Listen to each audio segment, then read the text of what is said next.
Buenos días, chicos, chicas. Hoy vamos a hablar de patología ginecológica. Vamos a tocar tres síndromes, tres patologías ginecológicas que nos pueden interesar un poquito de cara a las SEIC, las OPEs que podemos tener, ¿no? Vamos a empezar hablando un poquito por el síndrome del ovario poliquístico, que, como os pongo arriba, pues es una causa muy frecuente de infertilidad femenina. Lo que sucede en el ovario poliquístico es que los folículos comienzan a crecer, pero estos folículos que empiezan a acumular líquido fruto de su crecimiento, pues varios de estos folículos no llegan a madurar del todo y desde ahí no llegan a romperse y ovular. Por tanto, son folículos con líquido acumulado dentro que se quedan dentro del ovario sin que se rompan y se produzca la ovulación. ¿Qué consecuencia tenemos de esto? Pues dos. Primero, dentro del ovario tenemos pequeños quistes de líquido que además pueden producir hormonas masculinas. Segundo, al no romperse y ovular, no tenemos progesterona en la segunda mitad del ciclo, el ciclo de la mujer va a ser irregular o inexistente y además vamos a tener una infertilidad fruto de esa falta de ovulación. Esto sería un poquito lo que aparece en el ovario poliquístico. Como veis, por ejemplo, en esta diapo se puede ver, pues esto serían varios folículos que no han terminado de romperse y por tanto no se ha producido la ovulación. Se acumulan en el ovario, producirían hormonas masculinas, por eso los síntomas del ovario poliquístico están relacionados con esto y por eso a veces se considera una patología endocrinológica también, desde endocrinología, dadas estas hormonas que produce.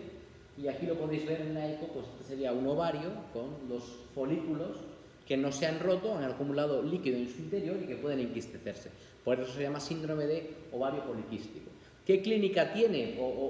¿Cuál es el diagnóstico ovario poliquístico? Pues estaría basado en tres pilares. Por un lado, la clínica, la ecografía y las hormonas.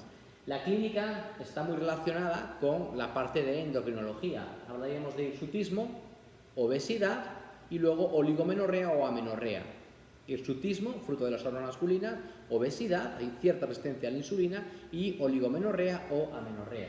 Después, a nivel ecográfico, encontraríamos un ovario con múltiples folículos con líquido dentro, y luego a nivel hormonal lo que se encontraría es que el cociente entre la LH y la FSH es superior a 2, es decir, que a nivel hipofisario hay un intento de producir más LH para ovular, que es lo que el ovario no está consiguiendo, ¿no? Por eso el cociente LH-FSH es superior a 2, es decir, hay mucha más LH que FSH. Está intentando conseguir una ovulación en este caso.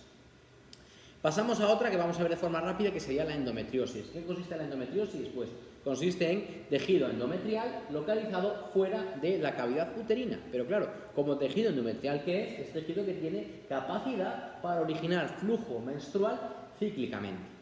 ¿Dónde se localiza? En cualquier parte fuera de la cavidad uterina, pero lo más frecuente es encontrarlo en el ovario. ¿Qué va a producir? Pues claro, es un tejido que es receptivo a la influencia hormonal, a todo el ciclo, a la influencia hormonal que vamos a tener durante todo el ciclo, ¿no?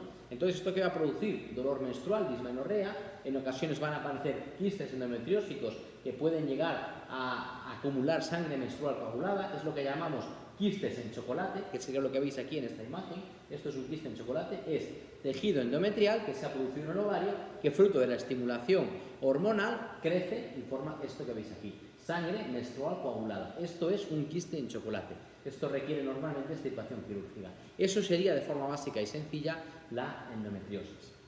Y finalmente, la tercera patología que vamos a ver hoy también de forma sencilla van a ser los miomas uterinos. ¿Qué son los miomas? Tumores benignos de células musculares, por eso se llaman miomas, porque son células musculares, ¿no?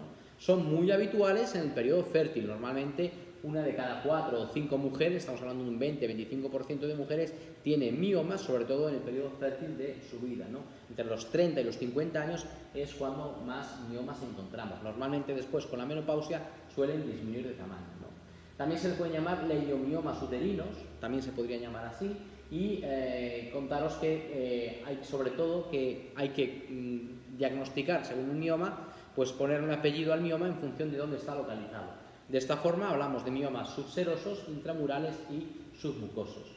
Los subserosos son los que están justo en la capa más exterior del útero, muy pegados a la serosa uterina.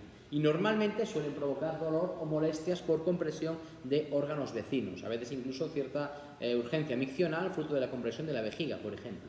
Los miomas intramurales son sin duda los más frecuentes y son los que crecen en el miometrio, o sea, en el tejido muscular del útero, ¿no? Y pueden provocar menorragias, reglas más abundantes de lo habitual, o raramente también metrorragias.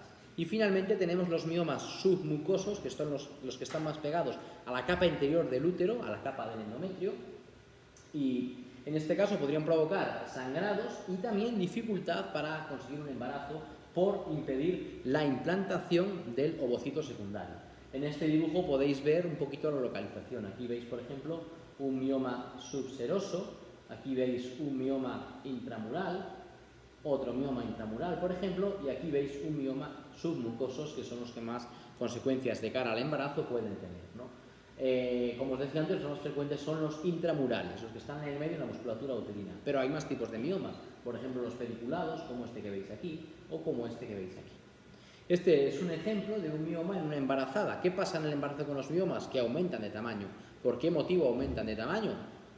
Pues porque en el embarazo hay muchos estrógenos y es un tejido estrógeno receptivo. Entonces, al haber más estrógenos, estos miomas aumentan de tamaño. ¿Qué pasa después del embarazo con los miomas? Que tienden a disminuir de tamaño. ¿Qué pasa en la menopausia con los miomas? Que tienden a disminuir de tamaño. Claro, al haber menos hormonas van a bajar, van a tener menos tamaño. Por ese motivo, los miomas hay que controlarlos, y luego también porque un pequeñísimo porcentaje de miomas podría magnificar y por tanto, pues desde ahí requiere cierto control, ¿no? Tanto de los síntomas como por su posible evolución. Con esto terminamos un poco la patología ginecológica. En la siguiente videoclase hablaremos de la patología de la mama.